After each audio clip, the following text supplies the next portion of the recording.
Good morning ਬੇਟਾ।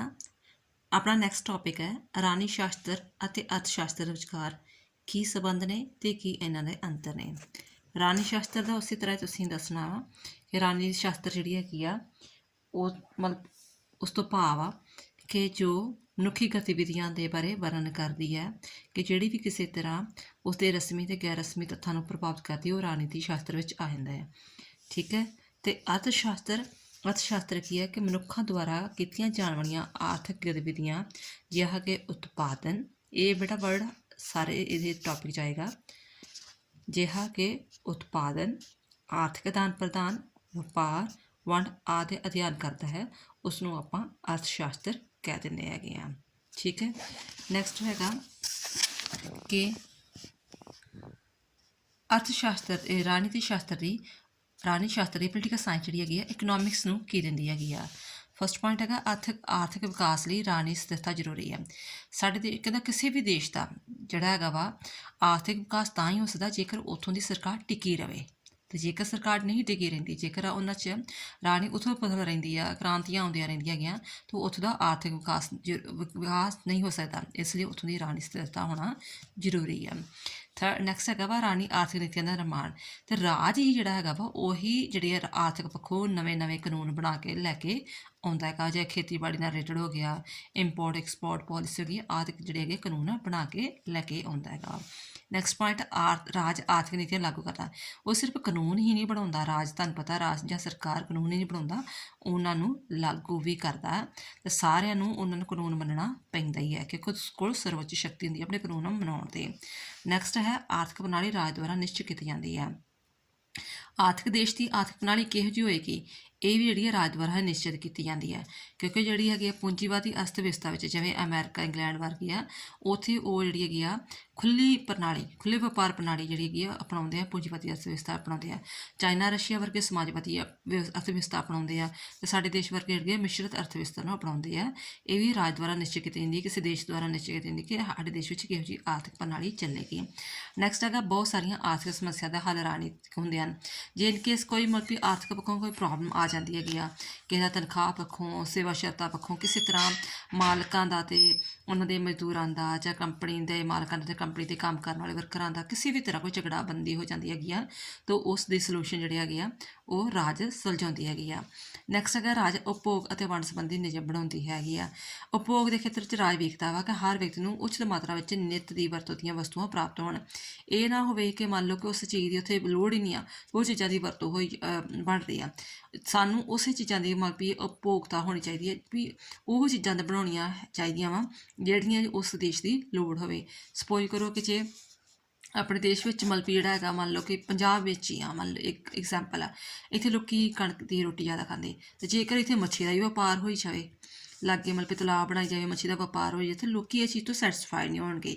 ਚੀਜ਼ ਤੋਂ ਉਸ ਤੋਂ ਸੈਟਿਸਫਾਈਡ ਹੋਣਗੇ ਵੀ ਜਿਹੜੀ ਚੀਜ਼ ਦੀ ਲੋਕਾਂ ਨੂੰ ਲੋੜ ਆ। ਯਾਨੀ ਕਿ ਰਾਜ ਉਪਭੋਗ ਅਤੇ ਵੰਡ ਸੰਬੰਧੀ ਵੀ ਨਿਯਮ ਬਣਾਉਂਦੀ ਹੈ ਕਿ ਰਾਜ ਮੰਗ ਅਤੇ ਪੂਰਤੀ ਦੇ ਆਧਾਰ 'ਤੇ ਵਸਤੂਆਂ ਦੀ ਉਚਿਤ ਵੰਡ ਸੰਬੰਧੀ ਕਾਨੂੰਨ ਬਣਾਉਂਦੀ ਆ ਤਾਂ ਜੋ ਸਮਾਜ ਵਿੱਚ ਕੋਈ ਵੀ ਅਸਮਾਨਤਾਵਾਂ ਨਾ ਪੈਦਾ ਹੋਣ।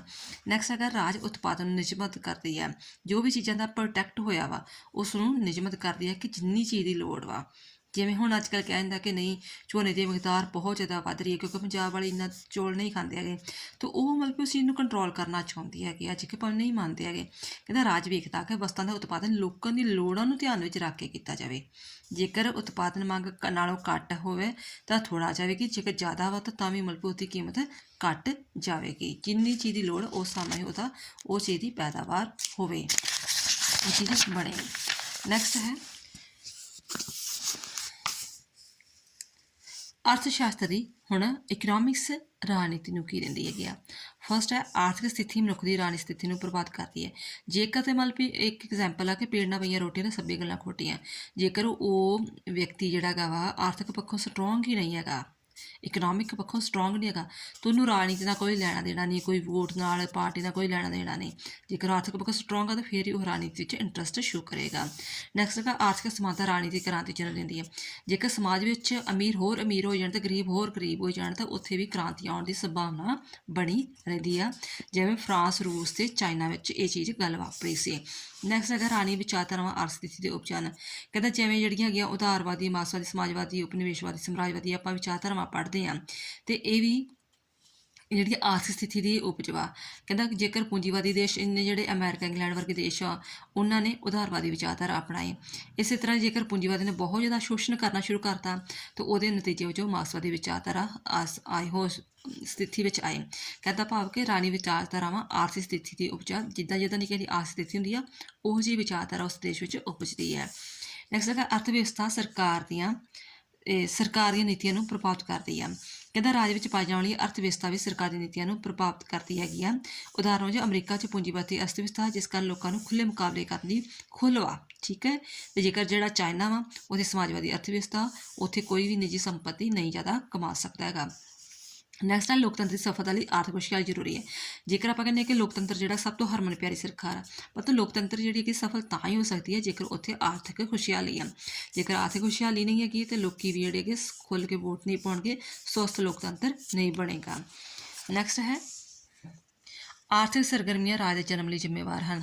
ਆਪਾਂ ਚੰਗੀ ਤਰ੍ਹਾਂ ਜਾਣਦੇ ਕਿ ਰਾਜ ਦਾ ਵਿਕਾਸ ਦਾ ਨਤੀਜਾ ਰਾਜ, ਆਪਾਂ ਅਗਲੇ ਚੈਪਟਰ 'ਚ ਪੜ੍ਹਿਆ ਹੋਇਆ ਸੀ, ਰਾਜ ਵਿਕਾਸ ਦਾ ਨਤੀਜਾ ਹੈ, ਇੱਕਦਮ ਹੋਂਦ ਵਿੱਚ ਨਹੀਂ ਆਇਆ। ਅਤੇ ਇਹਦੇ ਕਾਰਨ ਵੀ ਕੀ ਸੀ? ਆਰਥਿਕ ਸਰਗਰਮੀਆਂ। ਜਿਵੇਂ ਪਹਿਲਾਂ ਲੋਕਾਂ ਨੇ ਜਿਹੜੇ ਹੈਗੇ ਥੋੜ੍ਹੀ ਜਿਹੀ ਮਤਲਬ ਕਿ ਸੰਪੱਤੀ ਰੱਖਣੀ ਸ਼ੁਰੂ ਕਰਤੀ, ਪਸ਼ੂ ਰੱਖਣੇ ਸ਼ੁਰੂ ਕਰਤੇ, ਇਹਦਾ ਨਾਟਰ ਜ਼ਮੀਨ ਵਗੈਰਾ, ਫਿਰ ਗਣਕ ਪ੍ਰਣਾਲੀ ਅਪਣਾਈ।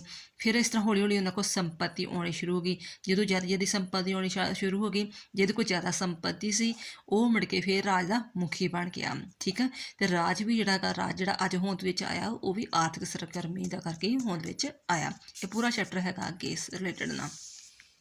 ਹੁਣ ਦੋਨਾਂ ਵਿਚਕਾਰ ਅੰਤਰ ਕੀ ਆ? ਵਿਸ਼ੇ ਸੰਬੰਧੀ ਅੰਤਰ। ਜਿਹੜਾ ਤਾਂ ਰਾਜਨੀਤੀ ਸ਼ਾਸਤਰ ਉਹ ਆਪਾਂ ਬਾਰ-ਬਾਰ ਪੜ੍ਹਦੇ ਹਾਂ, ਰਾਜ ਅਤੇ ਸਰਕਾਰ ਬਾਰੇ ਗੱਲ ਕਰਦਾ ਹੈਗਾ ਵਾ, ਅਤੇ ਇਹਦੇ ਵਿੱਚ ਸਾਰੀਆਂ ਰਸਮੀ ਗੈਰ ਰਸਮੀ ਸੰਗਠਨ ਆ ਜਾਂਦੇ ਜਿਹੜੇ ਕਿ ਰਾਜ ਦੀ ਸਥਿਤੀ ਨੂੰ ਜਾਂ ਰਾਜਨੀਤੀ ਨੂੰ ਪ੍ਰਭਾਵਿਤ ਕਰਦੇ ਆ। ਬਟ ਜਿਹੜੀ ਆ ਆਰਥਿਕ ਸਥਿਤੀ ਦੀ ਗੱਲ ਕਰਦੇ ਹਾਂ ਤਾਂ ਉਹਦੇ ਵਿੱਚ ਸਿਰਫ ਅਤੇ ਸਿਰਫ ਆਰਥਿਕ ਗਤੀਵਿਧੀਆਂ ਦੀ ਗੱਲ ਕਰਾਂਗੇ, ਉਤਪਾਦਨ, ਉਪਭੋਗ ਅਤੇ ਵੰਡ ਬਾਰੇ, ਠੀਕ ਹੈ। ਅਧਿਐਨ ਵਿਧੀਆਂ ਸੰਬੰਧੀ ਅੰਤਰ ਜਿਹੜੇ ਆ, ਆਪਾਂ ਜੇਕਰ ਅਰਥ ਸ਼ਾਸਤਰ ਦੀ ਗੱਲ ਕਰੀਏ ਤਾਂ ਉਹ ਸਿਰਫ ਕੀ ਕਰਦੀ ਆ? ਅੰਕੜੇ ਇਕੱਠੇ ਕਰਦੀ, ਤੱਥਾਂ ਨੂੰ ਇਕੱਠੇ ਕਰਦੀ ਆ, ਫਿਰ ਉਹਦਾ ਮੁਲਾਂਕਣ ਕਰਦੀ ਹੈਗੀ ਆ, ਠੀਕ ਆ। ਅੰਕੜੇ ਇਕੱਠੇ ਕਰਕੇ, ਜਿਵੇਂ ਮੰਨ ਲਓ ਕਿ ਮੈਂ ਕੋਈ ਬਜਟ ਤਿਆਰ ਕਰਨਾ ਹੋਵੇ ਆਪਣੇ ਕਿ ਕਿੰਨਾ ਮੇਰੀ ਆਮਦਨ, ਕਿੰਨਾ ਖਰਚ ਵਗੈਰਾ, ਉਹਨਾਂ ਅੰਕੜੇ ਨੂੰ ਇਕੱਠਾ ਕਰਾਂਗੀ, ਤੱਥਾਂ ਨੂੰ ਇਕੱਠੇ ਕਰਾਂਗੇ ਅਤੇ ਫਿਰ ਉਹਦੇ ਨਤੀਜੇ ਕੱਢਾਂਗੇ। ਬਟ ਜਿਹੜੀ ਹੈਗੀ ਆ ਰਾਜਨੀਤੀ ਕੀ ਕਰਦੀ ਆ? ਮਨੁੱਖ ਦੇ ਵਿਵਹਾਰ ਨੂੰ ਵੇਖਦੀ ਆ, ਸਰਕਾਰ ਦੀਆਂ ਕਿਸਮਾਂ ਨੂੰ ਵੇਖਦੀ ਆ, ਉਹਦੇ ਹਿਸਾਬ ਨਾਲ ਦਾਰਸ਼ਨਿਕ ਵਿਧੀ ਅਪਣਾਉਂਦੀ ਆ ਕਿ ਲੋਕਾਂ ਦਾ ਸੁਭਾਅ ਕਿਹੋ ਜਿਹਾ। ਜਿਵੇਂ ਮਾਰਕਸਵਾਦੀ ਸੁਭਾਅ ਹੋਵੇ ਤਾਂ ਲੋਕਾਂ ਨੂੰ ਉੱਥੇ ਮਾਰਕਸਵਾਦੀ ਪਾਰਟੀ ਸਥਾਪਿਤ ਕੀਤੀ ਜਾਏਗੀ। ਜੇ ਲੋਕ ਜਿਹੜੇ ਹੈਗੇ ਆ ਖੁੱਲ੍ਹੀ ਰਾਜਨੀਤੀ ਅਪਣਾਉਂਦੇ ਹੈਗੇ ਤਾਂ ਉੱਥੇ ਜਿਹੜੀ ਕਿ ਪੂੰਜੀਵਾਦੀ ਪਾਰਟੀ ਉਹੋ ਜਿਹੀ ਪਾਰਟੀ ਅਪਣਾਈ ਜਾਏਗੀ। ਨੈਕਸਟ ਹੈਗਾ ਸਰੂਪ ਸੰਬੰਧੀ ਅੰਤਰ। ਅਰਥ ਸ਼ਾਸਤਰ ਮੁੱਖ ਤੌਰ 'ਤੇ ਭੌਤਿਕਵਾਦੀ ਆ, ਪੈਸੇ ਨਾਲ ਰਿਲੇਟਡ ਗੱਲ ਕਰਦੀ ਹੈਗੀ ਆ, ਅਤੇ ਉਹ ਭੌਤਿਕਵਾਦੀ ਵਸਤੂਆਂ ਜਿਹਾ ਕਿ ਧਨ, ਸੰਪੱਤੀ, ਉਤਪਾਦਨ, ਵਿਤਰਨ, ਇਹਦੇ ਨਾਲ ਗੱਲਾਂ ਕਰਦੀ ਹੈਗੀ ਆ। ਬਟ ਜਿਹੜੀ ਰਾਜਨੀਤੀ ਆ ਉਹ ਸਿਰਫ ਮਨੁੱਖੀ ਵਿਵਹਾਰ, ਉਹਦੀਆਂ ਕਦਰਾਂ ਕੀਮਤਾਂ, ਰਾਜ ਸਰਕਾਰ ਬਾਰੇ ਹੀ ਗੱਲ ਕਰਦੀ ਆ ਅਤੇ ਆਦਰਸ਼ਮਈ ਵਿਗਿਆਨ ਹੈ। ਨੈਕਸਟ ਹੈਗਾ ਅਰਥ ਸ਼ਾਸਤਰ ਵਿੱਚ ਭਵਿੱਖਬਾਣੀ ਅਕਸਰ ਠੀਕ ਉਤਰਦੀ ਹੈ, ਰਾਜਨੀਤੀ ਸ਼ਾਸਤਰ ਵਿੱਚ ਨਹੀਂ। ਕਹਿੰਦਾ ਕਿ ਅਰਥ ਸ਼ਾਸਤਰ ਵਿੱਚ ਸਾਨੂੰ ਪਤਾ ਹੈ ਜੇ ਮੰਨ ਲਓ ਕਿ ਮੇਰੀ ਇੱਕ ਦਿਨ ਦੀ 100 ਰੁਪਏ ਕਮਾਈ ਆ, ਉਹ 'ਚ ਮੈਂ 70 ਰੁਪਏ ਖਰਚ ਲੈਂਦੀ ਹਾਂ, ਤਾਂ ਇਟ ਮੀਨਸ ਮੈਨੂੰ ਪਤਾ ਹੈ ਕਿ ਮੇਰੇ 30 ਰੁਪਏ ਬਚਣਗੇ। ਉਹ ਫੈਕਟ ਆ, ਫਿਗਰ ਆ, ਠੀਕ ਆ। ਉਹਦੇ ਨਤੀਜੇ ਸਹੀ ਨਿਕਲਣਗੇ। ਜਿਹੜੀ ਉਹ ਸਿੱਟੇ ਕੱਢਦੀ ਹੈਗੀ ਆ, ਫਿਊਚਰ ਬਾਰੇ ਵੀ ਸਿੱਟੇ ਕੱਢੂਗੀ ਕਿ ਅੱਜ ਮੈਂ ਦੇਸ਼ ਲਈ ਇੰਨਾ ਇਨਵੈਸਟ ਕਰ ਰਹੀ ਹੈਗੀ ਹਾਂ, ਇੰਨੀਆਂ ਕੰਪਨੀਆਂ ਲਾ ਰਹੀ ਹਾਂ, ਇੰਨਾ ਉਹ ਮੇਰੇ ਉਸ ਚੀਜ਼ ਦਾ ਆਮਦਨ ਹੋਏਗੀ, ਤਾਂ ਫੈਕਟ ਉਹਦਾ ਚੀਜ਼ ਦਾ ਸਹੀ ਨਿਕਲੇਗਾ, ਨੀਅਰ ਅਬਾਊਟ ਸਹੀ ਨਿਕਲੇਗਾ। ਬਟ ਰਾਜਨੀਤੀ ਬਾਰੇ ਆਪਾਂ ਪੂਰਾ ਸਹੀ ਤੱਥ ਨਹੀਂ ਕੱਢ ਸਕਦੇ ਹੈਗੇ, ਕਿਉਂਕਿ ਰਾਜਨੀਤੀ ਆਪਾਂ ਬਾਰ-ਬਾਰ ਗੱਲ ਕਰਦੇ ਹਾਂ ਕਿ ਉਹ ਵਿਅਕਤੀ ਦੇ ਆਲੇ ਦੁਆਲੇ ਘੁੰਮਦੀ ਆ, ਅਤੇ ਵਿਅਕਤੀ ਦੇ ਸੁਭਾਅ ਨੂੰ ਆਪਾਂ ਸਰਵੇ ਪੂਰੀ ਤਰ੍ਹਾਂ ਨਹੀਂ ਕਰ ਸਕਦੇ, ਇਸ ਲਈ ਉਹਦਾ ਭਵਿੱਖਬਾਣੀ ਨਤੀਜਾ ਨਹੀਂ ਕੱਢ ਸਕਦੇ ਹੈਗੇ।